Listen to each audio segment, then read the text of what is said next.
because according to the I Ching, the troops will be, you know, uh, having extensive difficulty uh, with regards to how they're going to go about invading Iran. The advice of I Ching, according to I Ching, is to pull out. Okay, so there will be an advice to pull out the invasion, but leadership will disagree, and no support from other countries will arrive. So the U.S. military will eventually commit a lot of evil or a lot of atrocities in Iran because they will be handling Iran alone. Okay, so it won't be like a NATO in type of invasion. No, it won't be because uh, as NATO presents itself, it's supposed to be defensive, not offensive.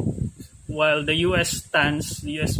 military and U.S. government stance is offensive. That's why a lot of the European leaders are trying to stay away from this conflict because they know that this conflict is a very, very difficult one. Okay.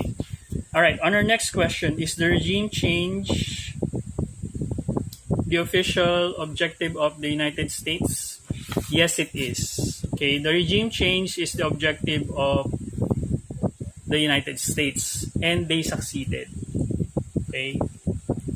But what they didn't expect is regime change internal. Okay. So in terms of their aim to change the regime, okay, abruptly, it was short-lived because it was replaced immediately by the son of the supreme leader. So there's a new supreme leader. However, according to I Ching, based on I Ching, there will be a regime change. So it would be that the United States will be able to change the leadership. Okay, as to why, we'll find out. Okay. Okay. The next question is, okay, I'll tell you later.